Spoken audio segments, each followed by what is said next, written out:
Welcome back, everybody, to the Word Around the Ring podcast. My name is Big Rob, and I'll let my tag partner introduce himself. You can call me King Jess, and we're the only podcast snapping into Slim Jims and yelling gas since Friday. Not only did we see a cage match on the road to WrestleMania, but we got the return of our OTC, and he doesn't seem very happy. We got a few things to discuss this week, so with that being said, Rob, what's been the word around the ring?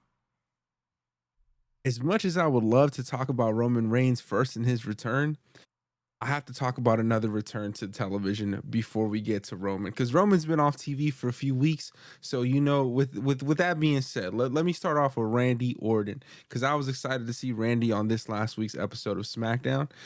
He finally made his return to television following his surprise return at the Elimination Chamber to attack Kevin Owens and save Sami Zayn after their brutal match. Randy was there to cut a promo this week and really just to address Kevin Owens and everything that he's done over the course of the last few months. He called Kevin Owens bitter. He called him jealous. Really focusing on Cody and telling KO that he was jealous of Cody's success and also jealous of Sami Zayn's success as a superstar. And harping on the fact that Kevin Owens is never satisfied despite being one of the most acclaimed WWE superstars in the last decade. He went off to list the resume of Kevin Owens, which includes a main event WrestleMania match with Stone Cold Steve Austin.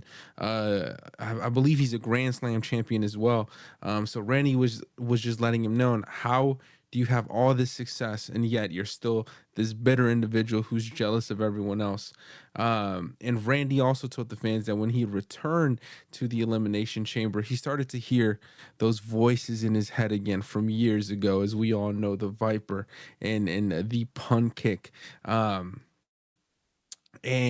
Randy made sure to let Kevin Owens know that he's brought the demon back out, and sooner rather than later, he's going to make sure he gets his punk kick on Kevin Owens, and we're all going to be looking forward to that there. But I was just super happy to see Randy back on TV. I thought this was a solid promo. I do want to make note that this week's SmackDown was in Philadelphia, Pennsylvania, which was where WrestleMania 40 was this last year. This crowd was pretty quiet this last Friday night SmackDown. In my opinion, I felt like they weren't excited to be there at all. I felt like they were doing a chore, and I felt really apparent during this Randy Orton promo. I thought they would have been more excited, being that this was his first time with a mic in his hand for a few months. But I just felt like the crowd was flat. So wanted to get your thoughts on the SmackDown crowd. How excited were you to see Randy Orton as well return finally? And what are you looking forward to as we build up this feud to WrestleMania? I guess I didn't really notice the crowd being a little bit dead, but you would assume that, with such a big return and with them, being there that week to address what happened, you would get the fans excited. They would pop for him. But I guess you are right. They were a little bit muted that night. But it's Mania season, and it wouldn't be the same without the Viper. I'm always excited when Randy returns, especially when it's for revenge. I said it last week. KO is on the specialty tour match, so I hope they announce that this match has some kind of stipulation. We've seen a lot of uses for the cages recently, so I like them to go a little bit something more classic. I know that it's a very far reach, but I would like something like a lumberjack match between these two, and you could even fill the lumberjacks with a bunch of people that KO has wronged. I think that would be kind of cool. But Randy killed it on this promo, calling out KO the way he did. Gives the build up a nice boost and hype, so I'm ready to see what KO's response will be. A win that will be, I'm not sure. What do you think? Do you think we get KO next week, or do you think we get KO, a little bit farther down the road? No, I think Kevin Owens is definitely gonna is sneaking his way back very quickly. I think we'll see him on television this Friday, and I think they're heading to Spain. I know Randy is taking on Carmelo Hayes this upcoming Friday night SmackDown, so I wouldn't be surprised if we see Kevin Owens at the end of that match. You know how he always loves to make a surprise and attack people from behind. I don't see why he wouldn't continue doing his what he's been doing over the course of the last couple months. So I expect to see Kevin Owens this week. Would you agree or disagree with that? I think the sooner we see KO, the better, because, like I said, this Randy coming out and cutting this promo against him, that was a brilliant promo against KO, and it gives us this necessary, kind of boost and hype for the road to WrestleMania, because it has been a little bit slow with the build up on most of the matches for those cards. So I think that the sooner the better. If KO shows up this week, next week, whenever the fuck he wants, at whatever show he wants, just to address it, or if we get maybe something like a social media post from him, because we know we've seen him do those quite a bit recently. I think it's necessary. We Mhm. need to hear from KO as soon as we can. Definitely. I'm looking forward to seeing him soon on television, and we're gonna continue this feud. Carmelo Hayes and Randy Orton is Randy's first match back since injury, so we'll see how he looks in ring. I'm sure he'll be picking up right where he left off. And I know Carmelo Hayes is a high flyer, so I'm excited to see what RKO Randy's going to be getting off there. Um, but moving on to something else that happened on Friday Night SmackDown of interest, our WWE Women's Champion Tiffany Stratton had a match against Piper Niven that was made by Nick Aldis in a spur of the moment when he found himself in a conversation between Tiffany Stratton, Chelsea Green, and Piper Niven. Nick Aldis really had enough of Chelsea Green's smart mouth. He is very annoyed by Chelsea Green in these backstage segments, and it's pretty funny. So he decided to use her bodyguard and put her in a match against Tiffany Stratton. That way, Chelsea wouldn't have any help later on in the night. So Tiffany and Piper had this quick match, nothing too crazy. Piper did control the majority of this match, I felt like, and got a lot of offense on Tiffany. But of course, Tiffany wasn't going to lose a match. She ultimately won after she hit the prettiest moonsault ever. But as she was celebrating here, she was attacked from behind by none other than Charlotte Flair. Charlotte had chop blocked Tiffany. She had chop blocked Tiffany's left knee and immediately put her in a crazy looking figure eight leg lock. Tiffany sold the fuck out of that move. She was yelling in agony, just trying to get out of it, but she couldn't. And it was referees that had to come in and break up the hold.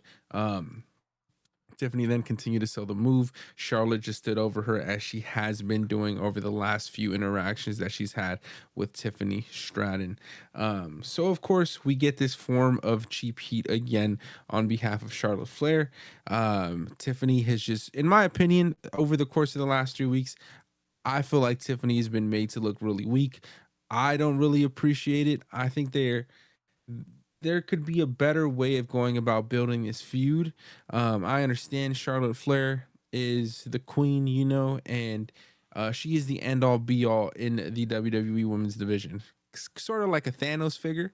Um, but Tiffany is the champion, and I personally just don't appreciate how weak she's looked. I hope to see Tiffany get some offense in, hopefully this Friday night, but we're gonna have to wait and see. I know Charlotte's the heel, but I would just love to see some more respect put on Tiffany's name, especially with the back and forth involving Charlotte Flair. I want to hear your thoughts on the heat that Charlotte Flair has been getting, on the buildup of this feud so far. How are you liking everything from both superstars' perspective? I'm actually kind of surprised that you're not enjoying the build up to this match towards Mania, just because I feel like they are kind of playing it in a sense where they're laying it down for us to, I guess, in a sense, know that Tiffany's gonna win, right? Because Charlotte has been putting her through the ringer these past couple of weeks, and I feel like what she did on this show, was probably the most devastating thing she's done to Tiffy. Like, it really looked finally like she did something to her, and I felt like I was looking at all these signs and thinking, oh well, this is kind of showing us that she might actually retain at Mania. We might not give the belt just to Charlotte. But I do agree with you. There's a certain level of disrespect that we're giving to Tiffy, where she's just getting her ass whooped and there's not really any offense from her. I do hope that going from this point forward, we get a little bit more of the mental gymnastics from these two, and we get more promos from either Tiffany or Charlotte, both of them preferably, just so that we could see the mental games that they play against each other going into the match. Because yeah, we know that Charlotte can probably whoop on Tiffany if you went athletics for athletics, but let us see some of that mental game that you have. Let us see you work Tiffy in a way that we haven't seen you do it just yet. And same goes for Tiffy. I want to see her get into that mentality and just go after Charlotte. If she's not going to attack her until Mania, then, attack her mentally, go after some of the stuff that she's gone through or that she's going through, tackle the heat that she's getting that she didn't expect to be getting on her return. The match in general, though, just Tiffy versus Piper, I don't think it was anything special. It was, if anything, a really good outing for Piper. Like you said, she had most of the offense during that match, but ultimately, all this just boiled down to what was going to happen after with the Queen. And I'm actually enjoying it. I think that this is, like I said, they need to slow it down and they need to cut a few more promos and go the mental route more. But I'm actually enjoying the build up going into WrestleMania between these two. I'm glad you're enjoying it. I just wish that we just seen a little bit more fire from Tiffany, if that makes sense. Like, she is the women's champion. She has this confidence to herself that she had with Nia Jackson. Others, I just want her to carry that into this feud as well. And I would love to see her get some offense in. And as you mentioned, like mental gymnastics would be more enjoyable to see in these upcoming weeks. I hope this Friday night we get maybe a promo between them two versus a run-in versus a Charlotte Flair just attacking her from behind. I feel like we're doing that with a few other feuds across the WWE. So like I would love to see a few more promos from them and have that verbal exchange. So we'll see if that happens this week on Friday Night SmackDown in Spain. If I remember correctly, I do believe Charlotte Flair is actually going to be wrestling B-Fab this Friday. So maybe Tiffany will attack Charlotte from behind. We will see. We will have to wait and see. But I do think Charlotte Flair is going to take that one easily. And we'll be waiting patiently to see what happens at the end of that match. Or maybe Tiffany might be a surprise commentator and start playing her own form of mental games as well. I just want to see some offense from our WWE champion, Tiffany Stratton. But I am more than looking forward to the match itself because I know once they get in the ring with each other, it's going to be fantastic. So the end game will be a great payoff, but I just hope that the journey that we're continuing to take there is also fun as well. But moving on to another segment here, I want to bring up Drew McIntyre and Damian Priest. At the beginning of the show, we actually got cut to a backstage segment of Drew McIntyre attacking Damian Priest from behind, throwing him into a storage bin, and just leaving Damian on the floor after attacking him. Damian was left looking like he had just gotten a shot. Drew walked away, scot free. Later on in the night, we had a match between Drew McIntyre and Jimmy Uso. We've seen this match before already, but the last time we saw it, Jimmy had rolled up Drew McIntyre. This time it was a little bit different. Drew did win this match following a Claymore. But after the match was over, Drew was making his way up the ramp to go back to the locker room. But of course, he paused, looked back at Jimmy, who was still laying on the floor. He made his way back to the ring because he wanted to continue his attack. But as soon as he turned his back, Damian Priest came out of nowhere to get his revenge from earlier on in the night. Damian laid Drew out on the floor. He threw down some punches, stomped on him, laid a few kicks until the refs and security had gotten between the two men. Damian went so far as to yell at Drew and tell him that he should have killed him. And the segment then came to a conclusion. I just found it funny listening to Damian Priest tell him that he should have killed him. But I I am not too happy about this situation here.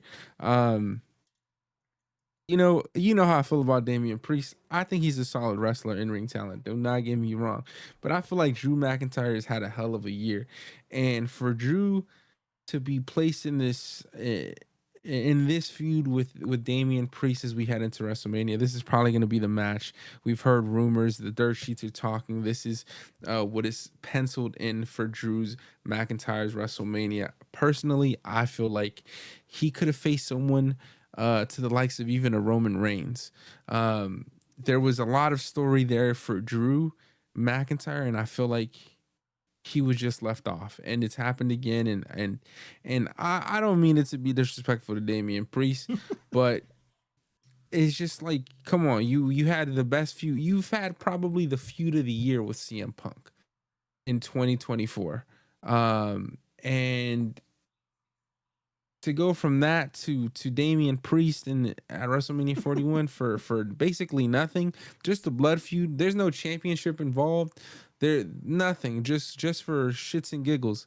I'm not looking forward to it. I don't know if you agree or disagree, but are you excited to see this match again? We've already gotten this before. Are you looking forward to this build up and then ultimately the match that we're potentially going to get at WrestleMania? What would you like to see from this? If you were to play around with it and to book this feud here. If I were to book it, I don't know if there's much fixing we can do here because, like you said, we've seen this before and we have said it multiple times on the podcast. We're kind of just done with it.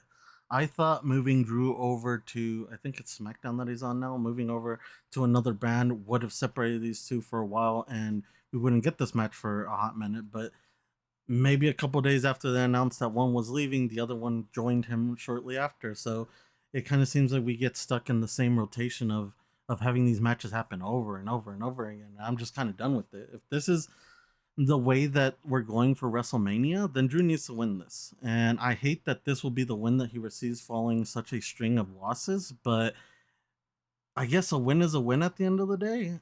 Um, but yeah, I can't say I have much more to say on this. Besides, I'm not really excited for this match, but they can change my mind with the build up. So if the boys really want me to watch this match, then they're gonna start ramping it up the next couple of weeks. Yeah, I think the way they can make this interesting as a match would be maybe putting them in a Hell in a Cell. I know Drew just came off that steel cage match with CM Punk, but I think that would be fun. Um, I'm just not excited about them facing each other again. I don't think it does anything for either of them. I feel like Damian Priest is gonna lose here. It doesn't really benefit him. Um, but to be fair, I guess they have the story where Damian was the one who cashed in on Drew McIntyre at last year's Mania. So I guess a way to put a bow on it would for Beta Drew to get his ultimate revenge back, and then maybe that propels him into a fucking championship match at Backlash or something. I don't fucking know, but somehow, some way, we got to put Drew back into this championship picture. Um, I think Drew versus Cody would have also been a great match. Drew versus Gunther, but the fucking Jey Uso won the Rumble. Fucking Cena won the Elimination Chamber, so whatever, man. No one seems to care or have a plan for Drew McIntyre, but Damian Priest. So hopefully they turn this into something exciting. Like I said, we've seen a lot of run-ins as of lately. It's been that's been the build up to this year's WrestleMania 41.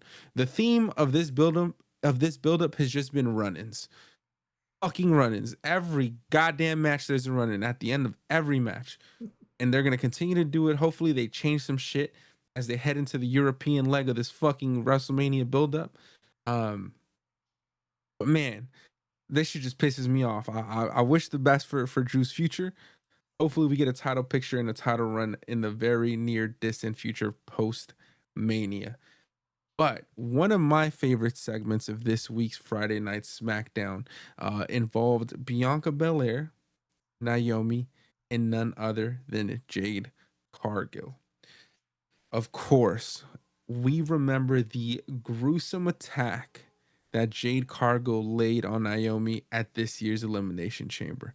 Naomi didn't even get a chance to compete because she was caught off guard by the returning Jade Cargill. Um, so we were all waiting anxiously to see what Bianca Belair has to say about this, what Naomi has to say about this. It's been about 2 weeks now. Um, and finally, Bianca shows up on SmackDown. She asks Naomi to come out to the middle of the ring to meet her in the ring to explain to her what happened. Why would she make this decision? Why would she attack Jade? Naomi, of course, walks out to the ring. They start to have a conversation. She confesses. She says, "You know what, Bianca? I did do it. I did attack Jade. But the reason why I did it was because Jade is ungrateful and she's nothing more than a leech to you, Bianca. And she did it to protect their friendship. And Bianca could not believe what she was hearing. It was fantastic. Bianca was crying. Naomi was trying to plead with her. Um, Naomi even went as far to say is that she wished she attacked the Jade sooner. To this was the last straw. Bianca could not believe what she had just heard. She walked out of the ring and she's crying. And she's walking up the ramp and Naomi is pleading with her and begging her. She says, "Bianca, do not leave me. Do not leave." Bianca ignores her, continues to walk up, and Naomi yells, "You ungrateful bitch." And to this, Bianca was like, "Yo, I know you didn't just call me a bitch on national television." So she turns around slowly, but that's when the camera pans to the screen and Jade Cargill's Escalade is pulling up backstage. She gets out of the car, she walks her way through Gorilla, makes the way up the ramp, but before she gets to the ring, she stops, pauses, looks at Bianca. Bianca looks at Jade. They kind of have a nod of approval. Nothing was said between the two, but there was a nod of approval, almost a look. Um, and so Jade then looks at Naomi in the middle of the ring. She runs over, she heads into the ring, beats on Naomi again, hits her with her finisher, Jaded, stands tall over her, and then that is how the segment came to a conclusion. Um, this personally, I love this segment. Again, the Philadelphia crowd here felt flat, but I thoroughly enjoyed it. I thought this was great on everyone's behalf. Naomi, Bianca, Jade. This is the first time in a very long time I'm excited about something that Naomi is involved in. I feel like we've been waiting ever since she's returned to the WWE. We've been waiting for her to be a part of a really good story, and this is finally it, I feel like, in my opinion. And so I think the match that we're going to get at this WrestleMania is going to be Jade and Naomi. At least that is what it feels like. I don't know if you would agree or disagree with that, but just overall thoughts on this segment, and whose side are you on here? Are you on Jade's side? Are you on Naomi's side? And how are you feeling about Bianca Belair? Do you still think she might have something to do with this? Because I have some thoughts on that as well. Okay, well, I'm interested to hear your thoughts on it because I do think that this is kind of like a clean slate for her. You know, I feel like she's kind of excused herself from whatever the fuck this is, and she's just gonna go focus on what she has going on right now. At least that's what I hope. But we did finally get the clarity that we needed, and as predicted, Naomi was the culprit. I'm glad it finally happened. I feel like it dragged on a bit, but it seems we're finally freeing these ladies up from each other. Before that can happen, though, it looks like Jade and Naomi are destined for what I'm guessing is Mania, like you said. I love Jade. I've been cheering for her since she was in that dog hole known as AEW, and Naomi is solid and has always been, even back when she was wasting her talents as a Funkadactyl. You asked, do I think Bianca Naomi still got an ace for Jade? I didn't think in that direction, but I hope not, just because I do think these three can flourish on their own, especially at the moment where we have two new belts and a ton of talent for them to work with. So do I hope Bianca focuses on? I do hope Bianca focuses on her main event and she listens to just officially duke it out and ending this mini group that they do have. Bianca and Jade is written in the stars, but you don't need to pull the trigger on that just yet. Give them some time apart to learn and evolve so that the day that they do meet, both sides are more than ready to bring the house down. WWE, once already you've put two black females in the main event for WrestleMania, you know what to do when the second time comes. These two ladies are going to kill it. But for this WrestleMania, it does seem like we're getting Jade and Naomi. And like you said, it's been a while since I've been excited for something that Naomi has been a part of. And I feel like this is a great start to hopefully a flourishing career for her going forward. Yeah, I think she's gonna take off from here. And this match is gonna be a solid match. And of course the build up and the big money match is Bianca versus Jade. Somehow, some way we're gonna get there in the future. It's not gonna be this WrestleMania. Of course, Bianca has other business to attend to, like that triple threat match that is potentially happening. Nothing has been written yet, but it seems like that is the direction that they're going in. In terms of Bianca and what she has to do with this, some fans have speculated online. They took notice of course, the elimination chamber. Both Bianca Belair and Naomi were wearing white attire versus Jade Cargo. When she returned, she was wearing sporting this all black attire. And then this last Friday night SmackDown, both Bianca and Naomi again were matching colors, black and gray. And then when Jade showed up to the arena, she was wearing white, of course. Just a little note there, just a little detail, nothing too crazy. But I think when WWE has those little details there, you got to look into it.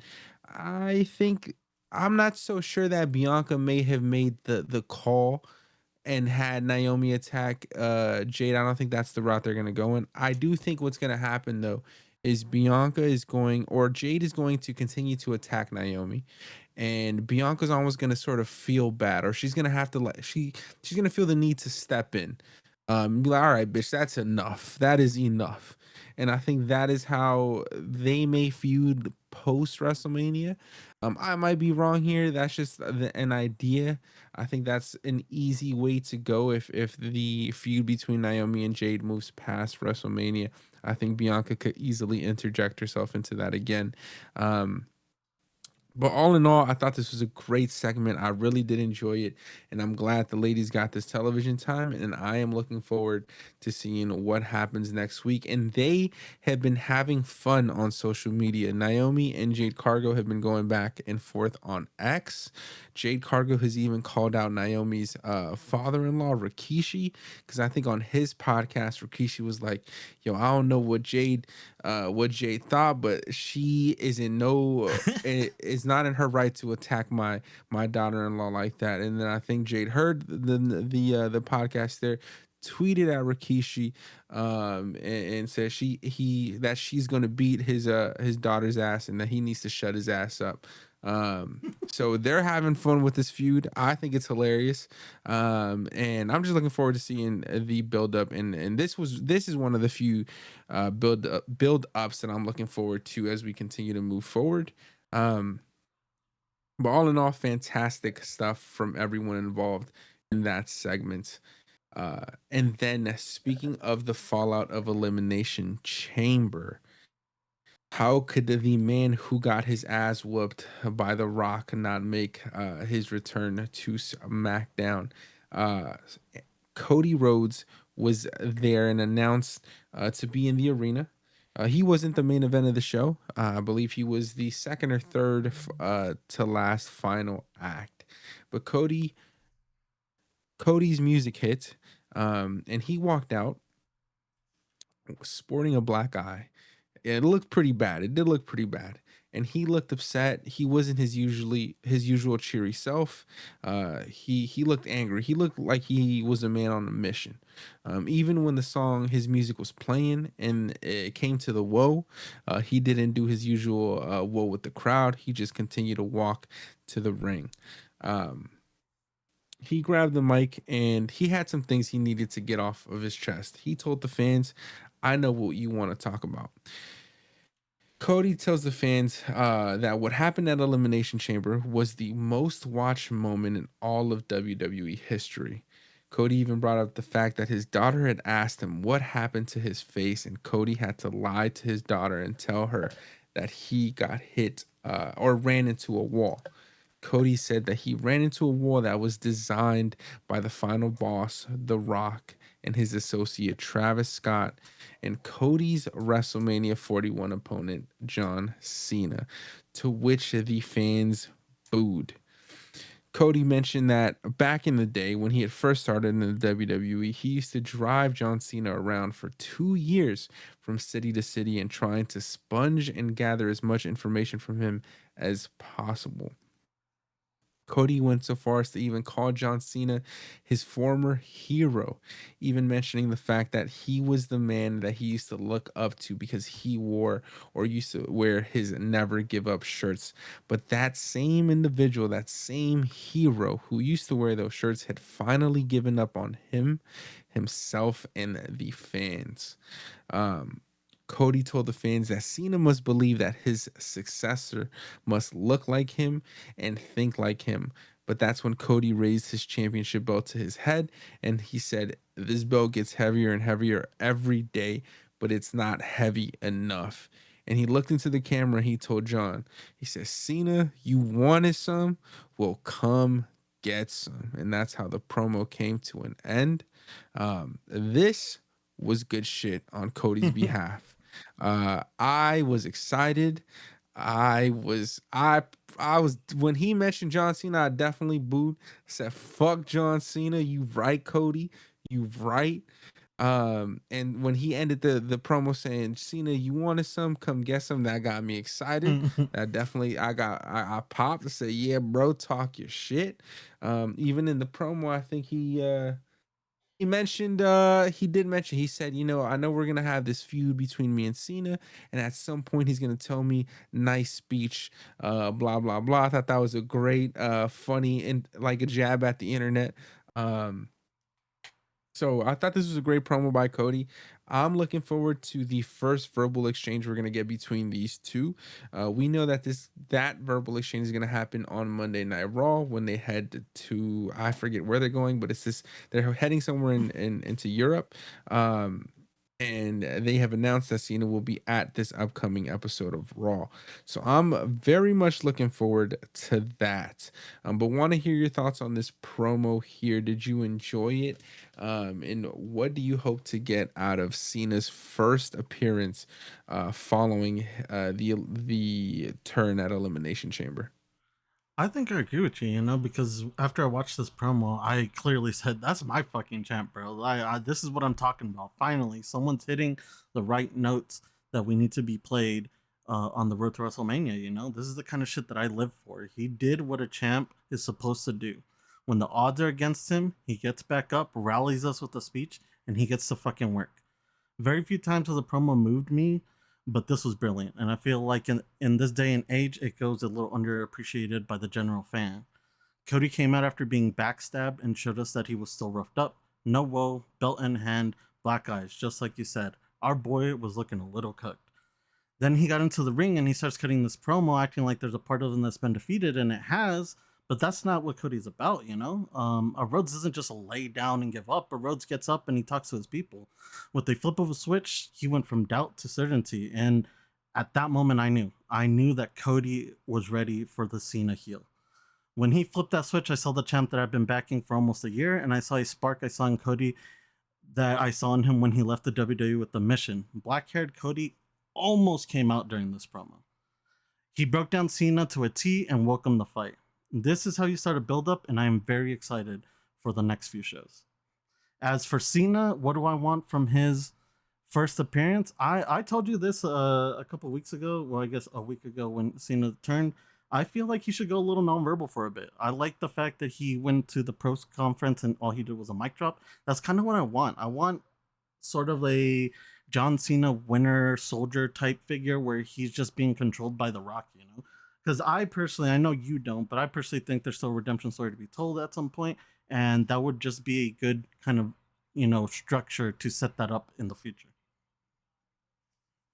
I hear you. I hear you on the Winter Soldier shit. But listen, fuck that. He has to explain himself. He has to explain himself. I need to understand. We need to understand.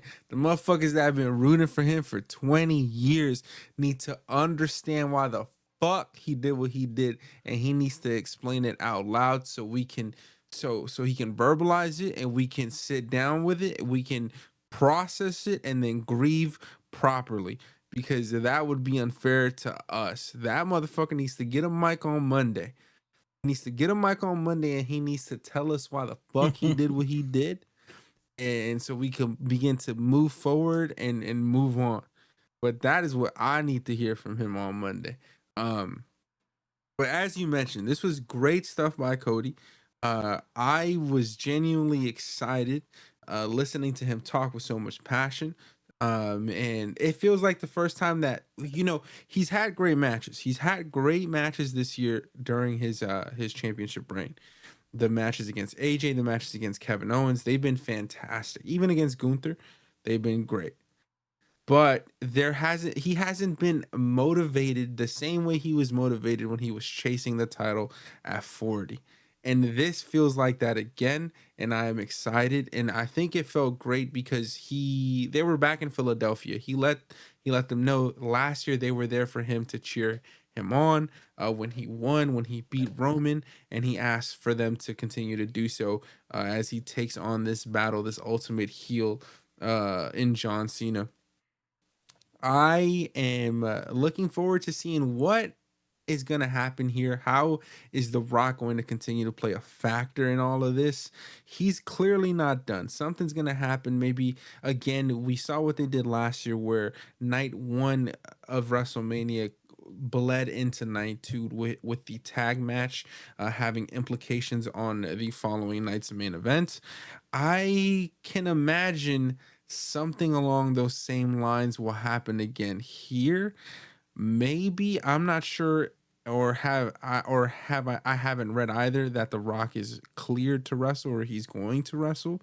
But I do think there's going to be some sort of implication somewhere that will lead into night two from night one that will involve The Rock because that was a formula for success last year. So I don't see them straying away from it. Um, don't know if you would agree or disagree with that. Want to hear your thoughts. I wouldn't be mad at it. I feel like there might be some kind of shades to what happened last year, like that, where one match bled into the other. As for The Rock, I don't know if he is looking to pursue a match in the ring anymore. Just kind of basing that off of the rumor or the story that we got a couple days ago where John Cena was the second pick at going heel. It kind of made it seem like The Rock was picking a champion so he didn't have to wrestle. So I don't think that he's really searching for any in-ring action at the moment.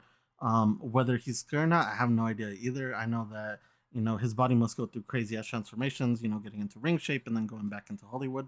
So who knows? Who knows if he's even going to be in the ring in that capacity or if he's even ready for that. But it'll be interesting to see in the next couple of weeks how they start building up this feud between John and Cody, and we'll be able to tell by then if we're going to get one of these matches that bleeds from night one to night two. Yeah. Yeah, I'm just excited to finally get John back on television. I'm looking forward to that this Monday. Um, it's going to be on. I think it's 12 p.m. Pacific time, 3 p.m. Eastern on Netflix. I have blocked some meetings on my calendar because I'm locked in, bitch. I am watching Monday Night Raw at work. I don't care. I put some fake meetings on my calendar, and I'm gonna be locked in because John Cena is gonna be on my television. Bitch, I'm there. That motherfucker need to explain himself. So I'm looking forward to that. That is what I'm most excited about. But moving on to the main event of Friday Night SmackDown, LA Knight versus Shinsuke Nakamura for the United States Championship. We get this match again. Will this finally be the night that LA Knight will reclaim his United States Championship? And if you watched the episode, you know that in fact it was. LA Knight did win the US title back following a pretty fun match here. But most importantly, the way that it ended was interesting to say the least. I thought Nakamura was they did a great job of having Nakamura play a cheap heel because Nakamura at a point realized that LA Knight had clearly prepared. He was going to win this match if Nakamura didn't do anything. He went out to the outside of the ring, grabbed the steel chair, and tried to attack LA Knight. But the referee, Charles Robinson, stepped in, took the chair from him, and that was that. But as the match moved on, there was a point where Nakamura hit his mist on the referee, causing him to go out.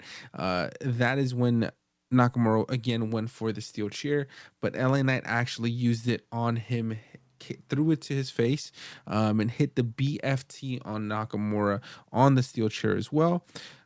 He went for the pin, but there was no referee in sight. But all out of nowhere, we saw a ref run down the ramp, slide into the ring, count the 3 counts, and LA Knight was again our WWE United States champion. And Shinsuke Nakamura's two-title defense reign has finally came to an end. I think he was also the champion for about 60 days, 60 plus days, if I'm not mistaken. It's been 2 fucking months, and he's only defended the shit twice against the same person. Um, that shit is over and done with. LA Knight is back on top. He won. I was hype. I'm glad he's back as the champion. How did you enjoy this match? Are you glad LA Knight is our United States champion again? And now that that belt is around his waist, who do you think will be his challenger at this year's WrestleMania? If you had to take one guess on March 13th of 2025, who would you bet on being LA Knight's opponent at this year's WrestleMania?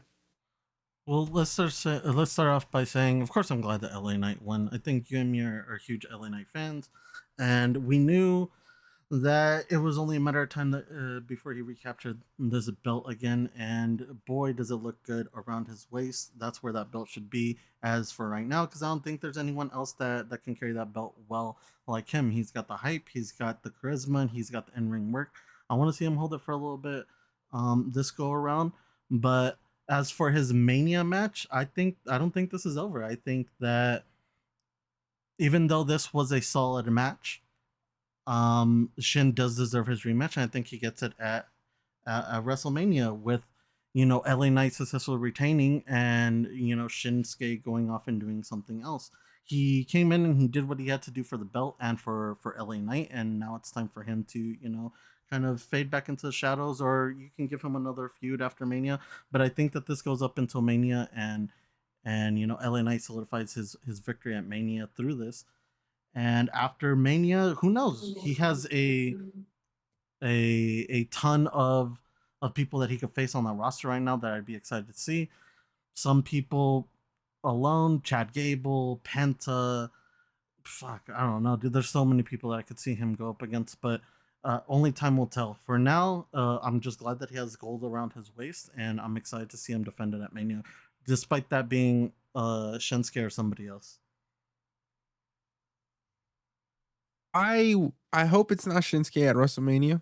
I hope it's someone like Andrade or Carmelo Hayes, and they finally get that payoff from what happened earlier in the year. That would be great.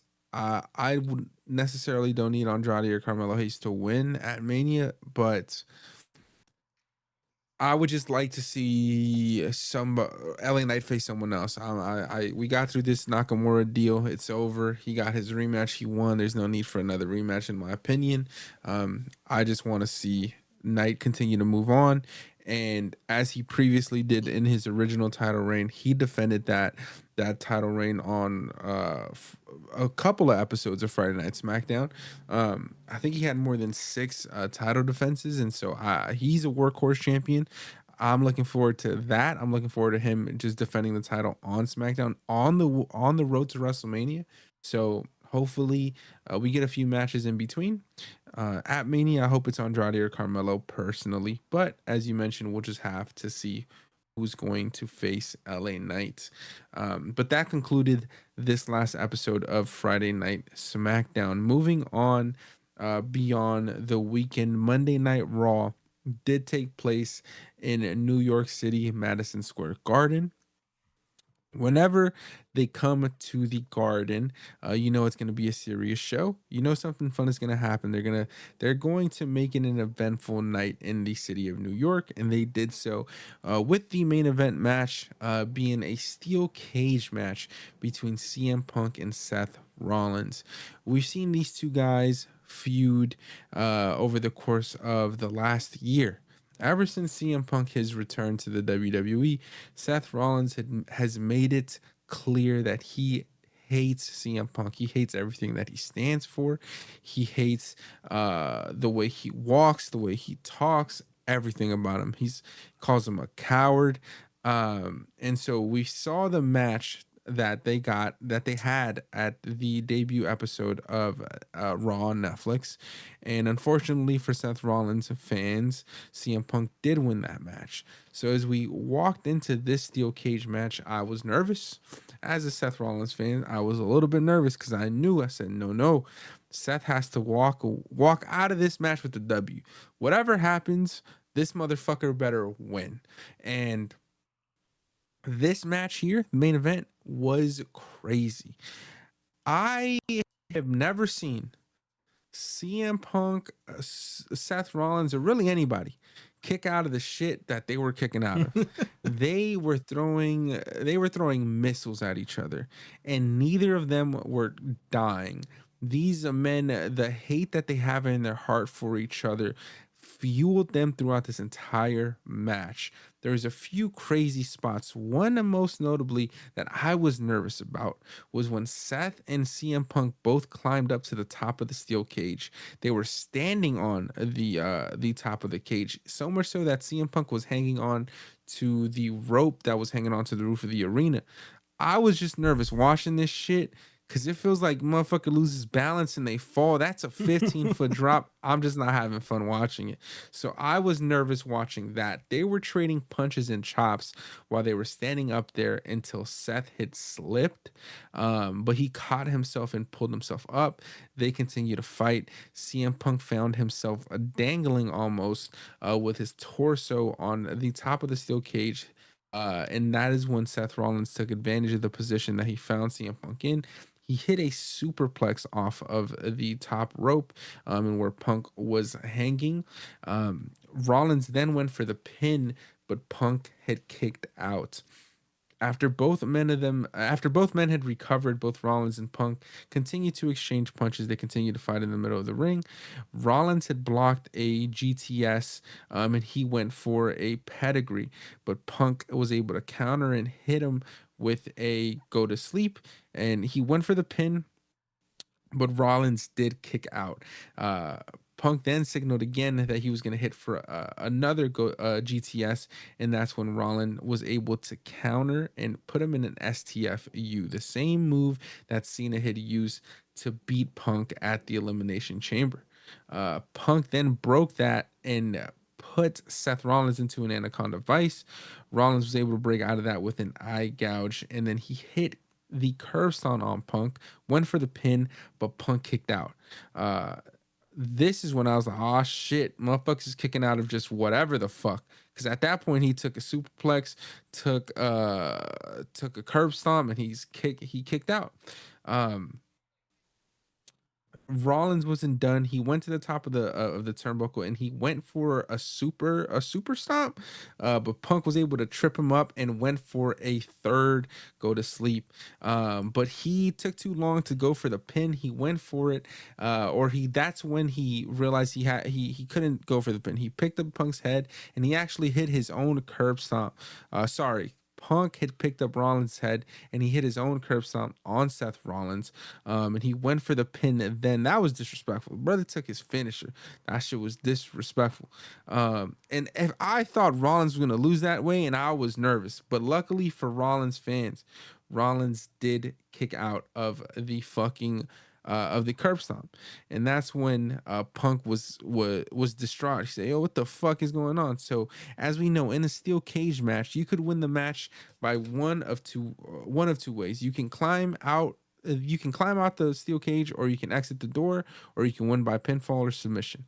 Um, Punk I guess Punk was frustrated because he looked at the door and he thought, fuck it, I'm just gonna walk out and I'm gonna walk away with this win.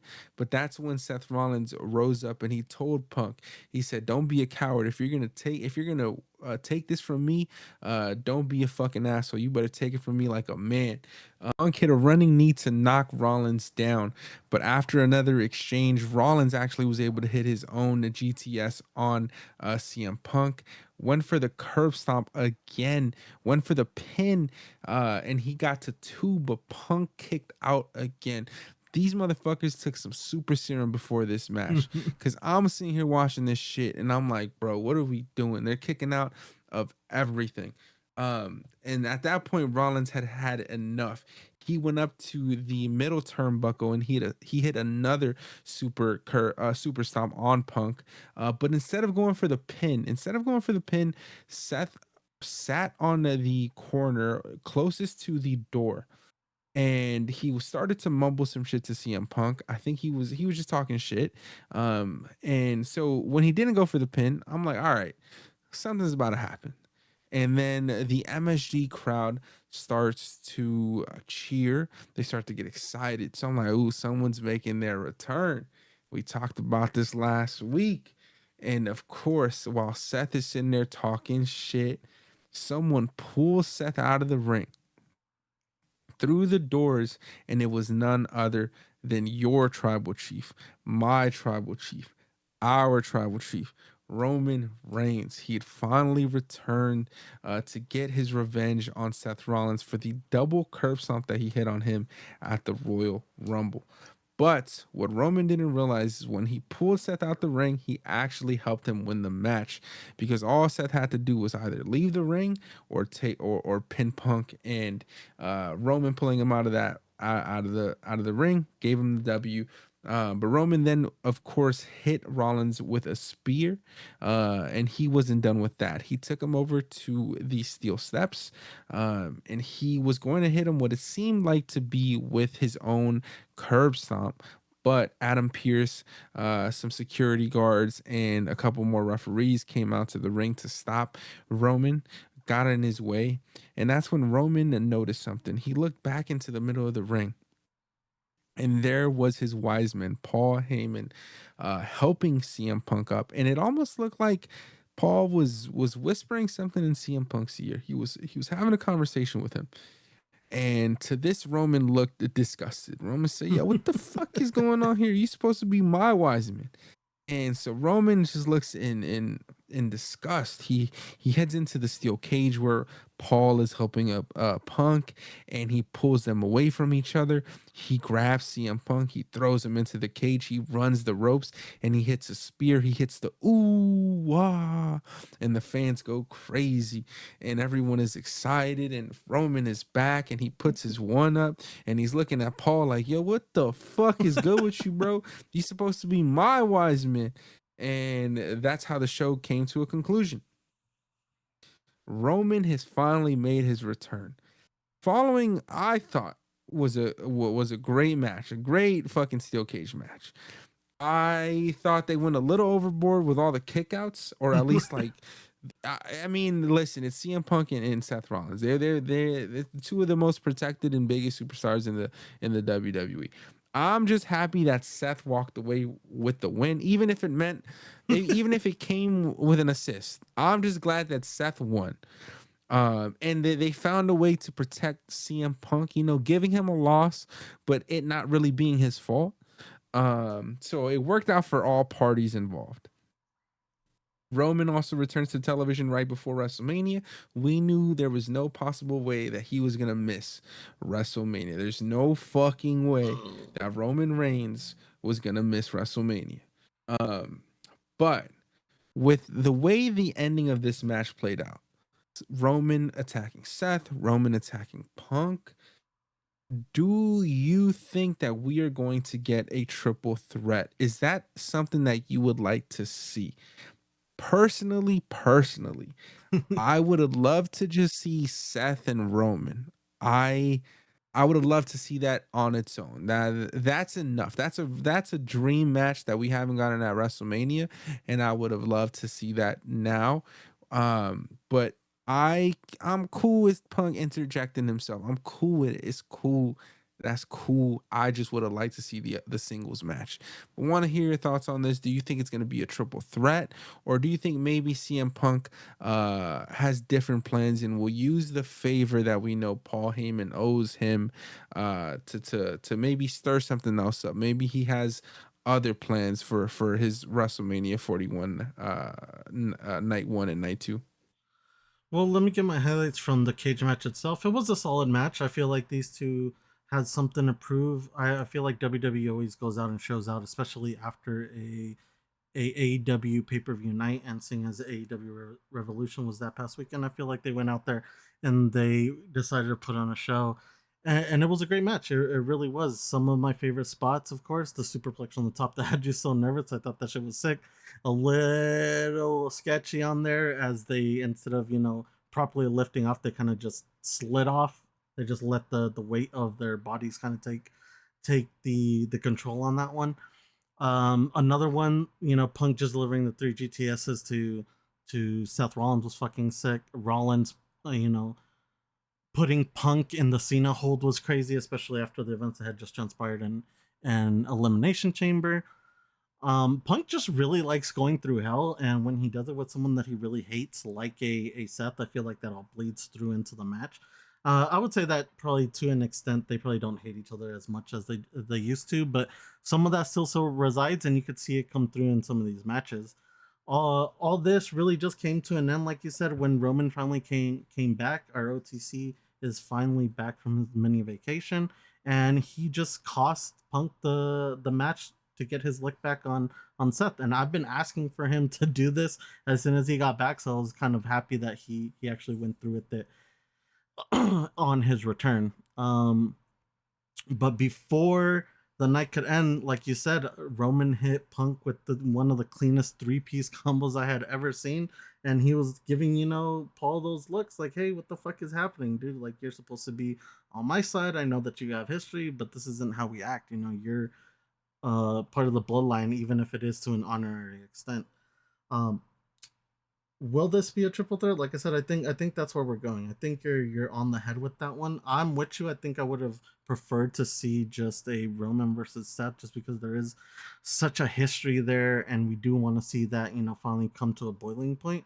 But if this is how CM Punk gets himself into Mania, I'm not going to be mad at it either, because I would not want to see CM Punk be left out of Mania. Do you think if it is a triple threat, is it night one main event? Is CM Punk finally gonna get his main event if this is a triple threat Ooh, match? night one main event. I mean, if you want to give CM Punk his main event finally, I feel like they can go this way. But I think CM Punk deserves a main event where he's, actually going for a title belt.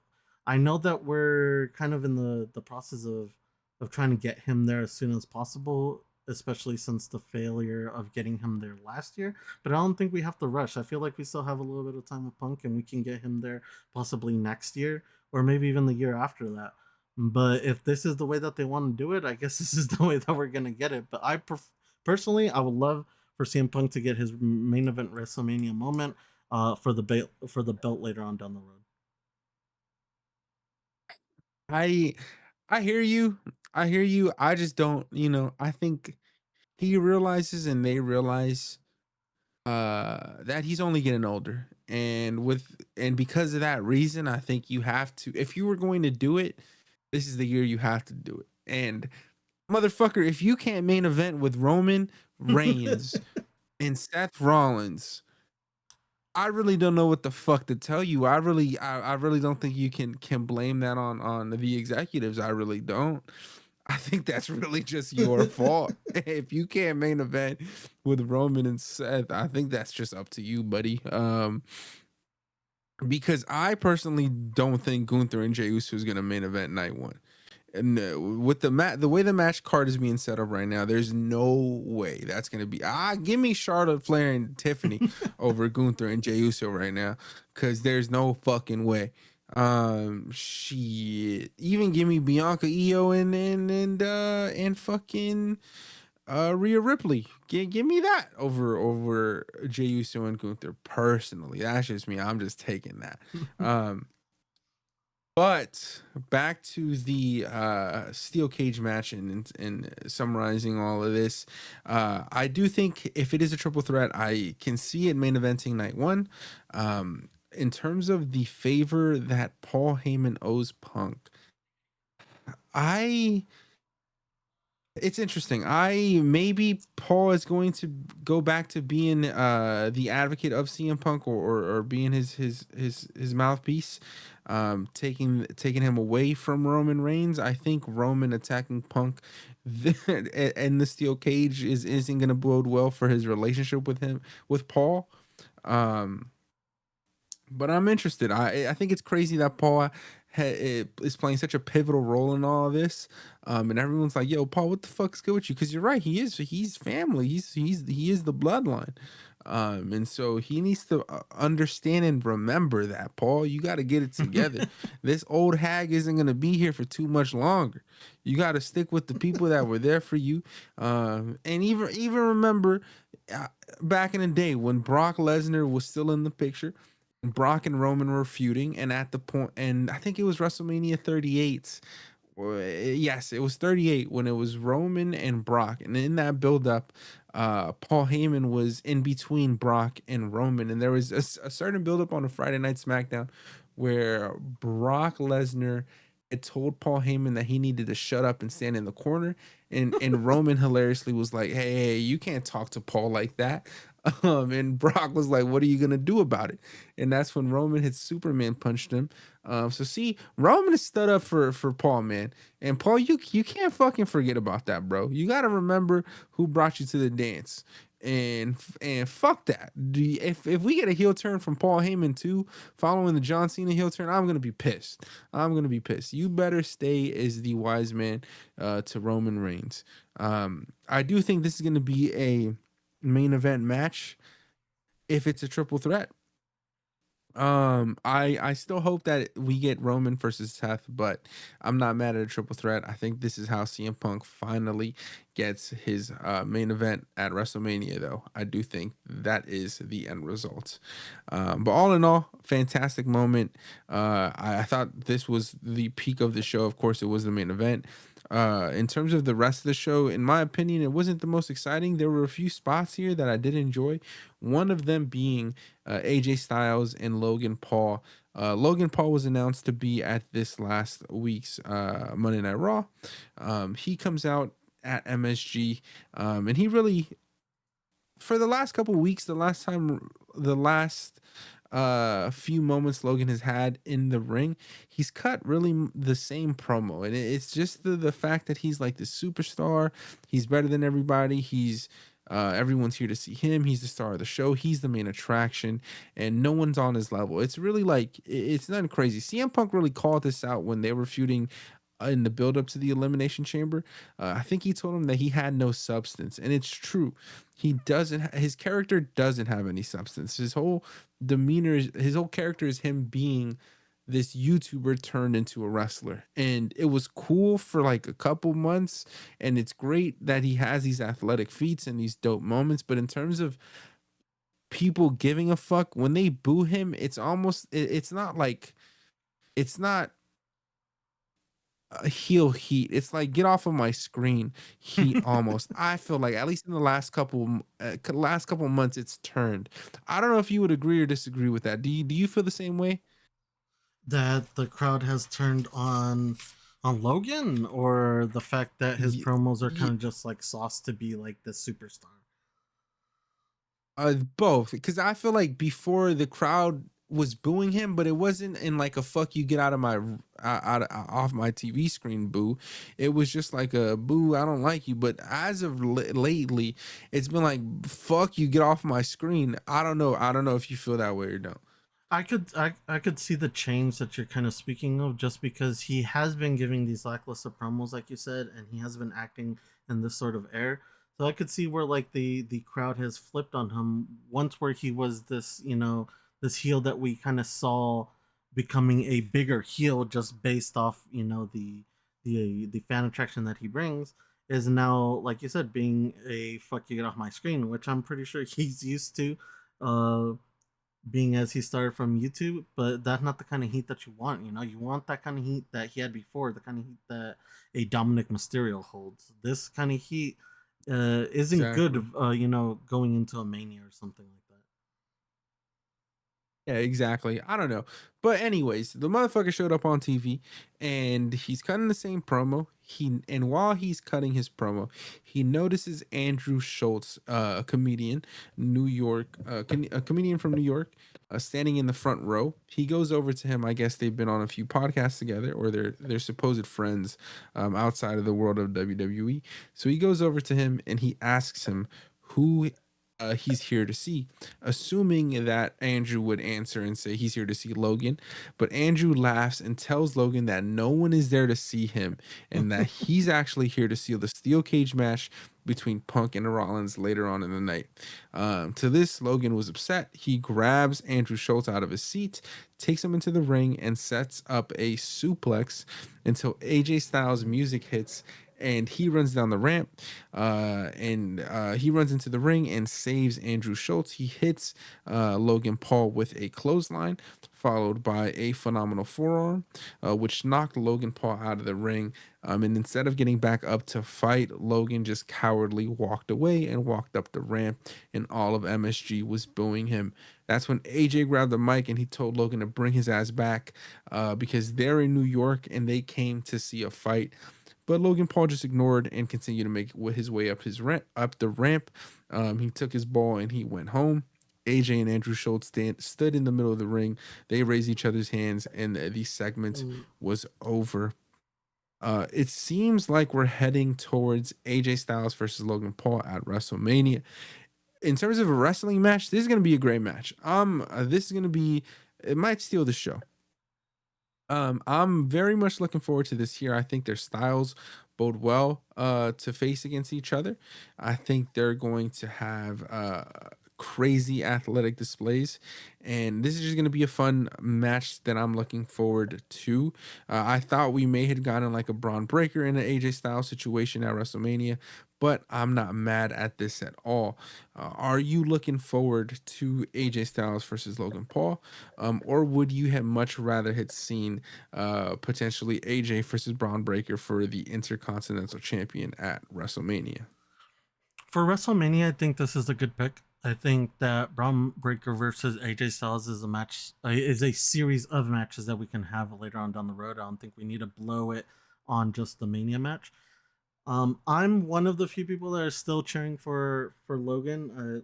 I said it earlier this year. I feel like he's gonna have a phenomenal year, and I feel like putting him up against AJ just solidifies that. You know, I don't know necessarily right now if that is the direction we're going for the Mania match. Who is gonna win that? But I think it would do, you know, great things for Logan if he ended up winning that match against AJ. But here tonight, Logan came out. You know, he was doing his heel thing, and he decided to bring Schultz into the mix. Like you said, Andrew Schultz is a New York comedian, and he's recently been introduced, and he has become obsessed with the world of professional wrestling post Mania due to his brother.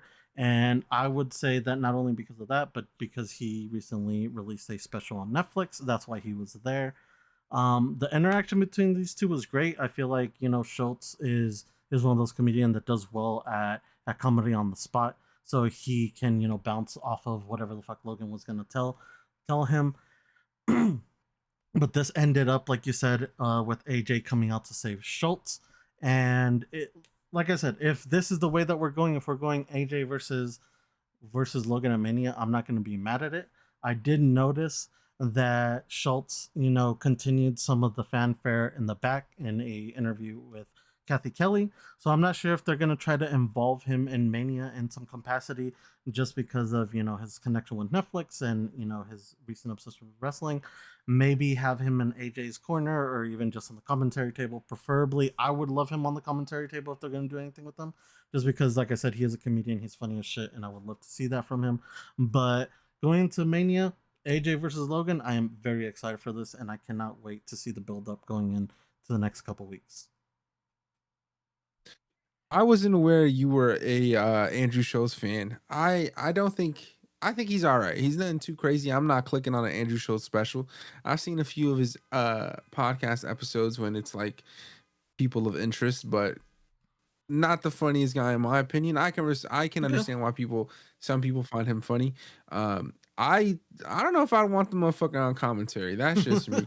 But I can see him standing in the corner for AJ. I know Netflix. I didn't even realize he had a Netflix special, but that makes a lot more sense as to why he was there. Um, and so maybe he can stand in AJ's corner or whatever if he continues to play a role in the WWE. Clearly, they take a liking into having celebrities in their shows. So we'll see if that continues and if they go down that route with AJ and in this Logan feud as well. But moving on, want to talk about the segment that we got here between Io Sky, Bianca Belair, and Rhea Ripley as well. We had an advertised interview segment between Michael Cole, Bianca Belair, and Io Sky. And during this interview, in the middle of the ring, Michael asked Bianca what she thought about what had happened in the previous week during the Io Sky and Rhea Ripley match for the title. Michael asked Bianca if she had thoughts that if she hadn't interfered, maybe she would actually be facing Rhea Ripley. And to this, Bianca responded and she told Michael, "You say, you know what, Cole? If you or Rhea or anybody thought that I was gonna let her put some her hands on me and me not respond, then you must not know me and she must not know me." And to this, of course, Rhea Ripley's "This Is My Brutality" played, and she came out to walk up the ramp. She interjected and put herself in the ring between Io and Bianca.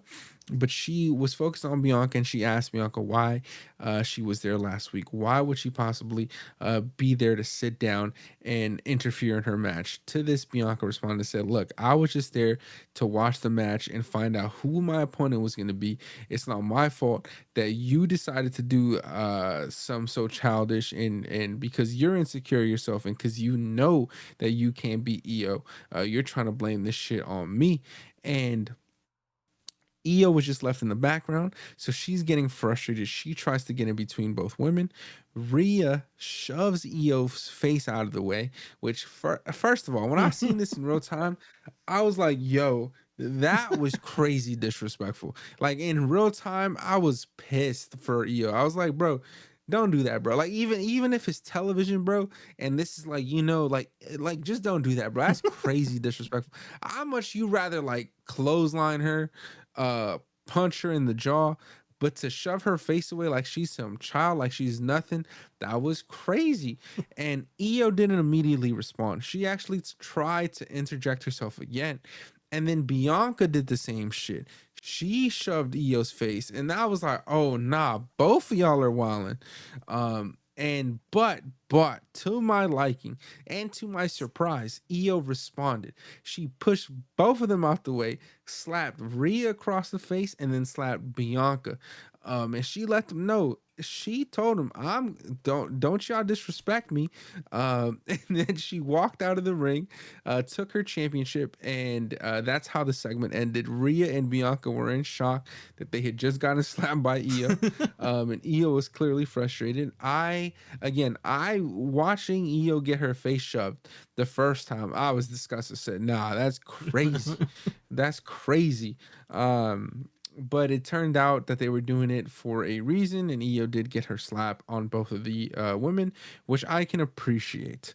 But it seems like, as we previously mentioned, that this is going to be a triple threat match. Rhea is going to involve herself. I think somehow, some way, she's going to get in.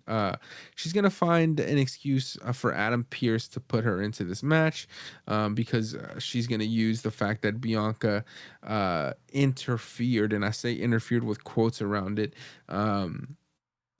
But all in all, I think it's going to be a triple threat. Did you enjoy the segment between these three women here? And would you and are you going to be looking forward to this match being a triple threat? Or would you had much rather it just been Io versus Bianca at WrestleMania? I think everybody listening knows that Io's my girl, so I hated this and all the disrespect that came towards Io. We could have gotten this triple threat without instantly shoving her hands into our champ's face. Good thing that Io isn't about that shit and she got her some too. If we're heading for a triple, we need more build up than just this. Something else needs to be the catalyst for this to be changed. If Io saying I want both, not just one, is what she wants, I'd be fine with that. If that's how we get to a triple threat, I'd be fine with that. But you can't just go making triple threats off of some squabbling and shoving hands and faces. Like you said, I feel like you could have done anything. You could have, shoved her, just shoved her body. You could have kicked her. You could have pulled your special off. You could have thrown her ass outside the ring. Anything would have been better than just two people back to back just shoving their hands in your champion's face. That's a huge disrespect, not only to like great talent that Io is, but to the champ that's currently holding your belt. This to me was disgusting. These two, in storyline, should know that they should be, acting better than this, and not to be disrespecting the current person that kind of holds whether or not they get a chance at the belt. So if this gets turned into a triple threat, I don't think I'd be mad. Would I have liked to see Io versus Bianca in a singles match? I think I would have, but adding Rhea into the mix, I think protects whoever they want to protect. Who that is right now, I'm not sure. I would hope that it'd be Io and we get a nice long title reign from Io. But we can see Io just be transitional and have her give this to Bianca or even back to Rhea. If they give it back to Rhea, I feel like it'd be a mistake. I feel like you should keep it on Io at that point. But if they're going to transition it onto Bianca, then I feel like this is a safe way to do it to keep, Io from just completely losing outright. Yeah, I would love a strong title reign for Io. Um, and heading into WrestleMania, it being a triple threat, I'm not mad at it as long as Io Sky walks out as champion, I will be completely fine with it. And who takes this pin here? I'm not so sure. I would imagine it'd be Bianca because they just fuck with Rhea. So I would imagine it'd be Bianca. Um, yeah, I would imagine whoever's the person taking this pin would be Bianca Belair, and that's fucking unfortunate. That might change my mind about who I want to win this match because I don't want Bianca taking a pin at Mania either. So I don't know. I have to get back to you on this one, but all in all, if Io Sky walks away or walks out of WrestleMania with the championship and moves on to having a strong title reign, that would be great for her. And I think it would be fantastic. She would put on phenomenal matches in a triple threat, being her first title defense at WrestleMania with these two women. That would be a great first title defense. So we'll have to see how that goes. Who's taking that pin? Who knows? I don't think it would be Rhea taking the pin. So it's up between Io and Bianca. But something else of note at this week's episode of Monday Night Raw, we had a tag match between the New Day, Rey Mysterio and Dragon Lee. And during this match, we actually got a surprise return, or I say return with quotations again, because we got a surprise luchador, or an individual wearing a luchador mask, sporting the American flag on that same mask. That individual had actually went on to attack both Dragon Lee and Rey Mysterio on the outside of the ring. And security stepped in and dragged him out. And then later on in the night, we actually see Kathy Kelly backstage with Chad Gable. Chad Gable hadn't been on TV for the last couple of weeks because he said he was learning the arts of lucha libre and he needed to go train with a certain individual. And isn't it funny? The same night that Chad Gable returns to television, there is a surprise individual wearing a United States luchador mask attacking Rey Mysterio and Dragon Lee. So of course Kathy Kelly's like, "Yo, why did you do that? Why would you attack Rey Mysterio?" And Chad played dumb. He said, "That wasn't me. Why would you blame it on me?" And Kathy hilariously was just explaining to her, the dude was wearing the same set of outfit you're just wearing. It was the same shoes, same stature as yourself. But while having this interview, hilariously in the background, security actually pulls an individual wearing the mask that the person who interrupted the match was wearing, and so they had caught the culprit. But Kathy Kelly looks confused. She's like, "There's no way." Chad Gable kind of smirks and walks away. And so, of course, I'm of the belief that that was definitely Gable. He planted somebody or put that mask on an individual. Um, I Having Chad Gable return this way, I'm not too excited about it, personally, only because I feel like they're giving him this comedic character, and he was having this run, man. He was facing Gunther, he was killing it. He was supposed to be the Intercontinental Champion, and out of nowhere, he just was turned into a comedic wrestler. And that's not what I want to see from an Olympic champion, and not someone like Chad Gable, because Chad Gable is great in ring. So I mean, if this leads to something good at WrestleMania, a championship match or something, like I could fuck with it. But I'm just nervous about it. I don't know who he's gonna face. I don't know if he's gonna go face Penta, and get that rematch back. I just don't know. How are you feeling about Chad Gable's return? Did you enjoy this? Did you find it funny? And are you looking forward to seeing what happens with him and his build up to Mania as well? I do think that they kind of blew this a little soon. I was under the impression, I don't know, I could be crazy, that the person that initially ran out to interrupt the match wasn't exactly his stature, maybe not even the exact same build as Chad Gable, at least in my eyes. So I kind of felt like this was going to be maybe the introduction or the teasing of a new member from American Made. Like you said, Chad has been away on a mission to discover the black arts of lucha libre. We all know that there's been rumblings around that Aleister Black might be coming back, and that him and Zelina Vega's wrestling school is called like the Black Arts of Wrestling or something like that. So I thought that just by the way that the guy looked, kind of, that this might be a way for them to be kind of teasing, a new member or something like that, inevitably it being black. But I actually like what they're doing with Gable. I know, like I said, it was a little too soon for this return, and the way that they did it wasn't, my favorite. But this is kind of what I expected that they would do when they were ready to bring him back. So I thought it was funny. I thought the segment in the back where the guy was getting arrested and carrying off while Chad was on screen, I thought that was hilarious. I do want to see how long they carry this out. I want to see if there is a new member when they bring them in. Overall, I think I just want to know what your thoughts are. Do you think that this will be a new member? Do you think that this is Black? And do you think that we get Black before Mania or after Mania if it is him? I would imagine we get him after WrestleMania or at Mania. I'm not 100% sure though. I wouldn't imagine they interject a new member here. I am of the belief that it was Chad Gable, and we're gonna find that out next week. But that's just what I think in terms of the Gable build up in his road to WrestleMania. I just hope that it's something he faces someone prominent and it's a solid match. Again, him and Drew McIntyre are sort of in similar spots, but Drew's so much more worse because he's had a fucking arguable feud of the year. Um, so I just hope that if things pick up for Chad Gable, that's a future Intercontinental Champion, a future World Champion, in my opinion.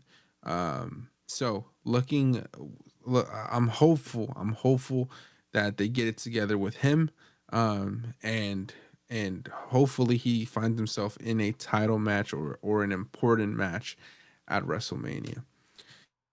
But with the final segment of the night that I want to quickly touch upon is a Jay Uso facing Grayson Waller to start the show, to open up Monday Night Raw. We get Jay Uso doing his walkout, doing his yeet, going through the crowd, getting everybody amped, and and this is perfect. This is perfect because you see how the people get excited when he opens the show. He walks through the crowd. I'm glad that they're putting him in this spot because they're preparing him to open WrestleMania 41 because that's exactly what the fuck he's gonna be doing with Gunther. He's gonna be opening that bitch up. He's gonna walk. He's gonna fucking walk his way through Allegiant Stadium in Las Vegas, and he's gonna get the crowd hyped to start the weekend because he is getting that opening match. I promise you that. Um, so he has this match with fucking Grayson Waller. Nothing too crazy. We don't really gotta talk about it. We know what a Jey Uso match is. It's a fucking three super kicks, a fucking frog splash. We know what the match is. So I ain't even gonna get into that much. Following the match, he wins after a spear, of course. Gunther comes out, attacks him from out of nowhere, chokes him out, puts him in a sleeper hold, puts him to sleep. Jey Uso's left laying there in the middle of the ring while Gunther has his World Heavyweight Championship in hand, raising it up, smiling and laughing. This has been the same fucking thing he's done the last 3 weeks. I love Gunther, bro. I'm a big fan of Gunther, bro. And They can't keep doing the same fucking shit every week.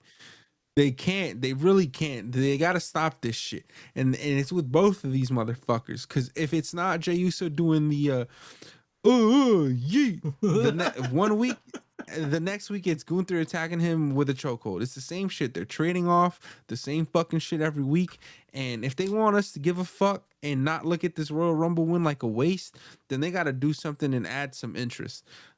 I am not feeling it, and I'm getting pissed off because Gunther deserves better than this shit here. If we were gonna do this shit, then just have Drew McIntyre win this fucking match, and it could have been Drew versus Gunther. That would have been a whole lot better than this shit.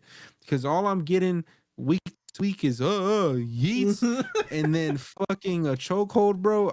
No, like what are we doing here? This is the world heavyweight champion we're talking about. This is Gunther we're talking about. This is the greatest, not this is the best current wrestler in the WWE, and we're just wasting this prime. We're wasting time, and this motherfucker just comes out every week and he does and this shit's pissing me off. I don't know how you feel about this. I don't know if you're excited, if you've enjoyed these exchanges week to week so far. But what are your thoughts on another Gunther sleeper hold here and just this whole situation in this feud and this so-called build-up that we have for the World Heavyweight Championship match at WrestleMania? Oh, well, what do I think? What I think is, I really hope Gunther wins. This man keeps showing us that Jay ain't the one, and still people continue to eat. Again, I love Jay, but Gunther hasn't shown me a single reason why he should lose, and Jay's done nothing but lose. So, who do you really want holding that belt? The buildup continues to just be assaulting one another, so it's time for a switch up. Exactly for Tiffany and Charlotte, I feel like Gunther needs to get in his zone, and he needs to start attacking Jay through promos, and for Jay to actually cut a decent promo against Gunther. I need Jay to make me care for why I should have him winning at WrestleMania, because right now I really don't. Right now, like I said, I really hope Gunther just beats the living shit out of him, and he proves that the main event really is just a nickname. At the end of the day, That's what? no, that's exactly what it is. It's a fucking nickname, but What? sorry, I didn't mean to cut you off. No, it's good. It really is, though. I mean, like I said, I just said it right now. Gunther hasn't shown me a single reason of why we should take this belt away from him. Besides, maybe he's had it a little too long. But Jay, he hasn't shown me a single reason of why he should win this belt. I don't think, the crowd being behind you that much and having a catchphrase over with selling merch is enough for you to be asking for a belt shot after you've lost to this man twice now for a belt. So I don't know, man. I really hope that you're right, and I hope that this is an early, WrestleMania day one match. But who knows, dude? They're crazy enough to put this on the main event, and I really just hope that day one main event spot goes to Fuck the no. ladies. Fuck no, they're not putting this shit on the main event, man. And it's unfortunate for Gunther because he deserves the main event. But this shit's not getting the main event. I promise you that. That motherfucker is walking out to open the show. I promise you. I would bet money. I know that there's a prop bet somewhere on where this match stands in the card. Promise you, it is a night one opening match. I promise you, that motherfucker is opening this show.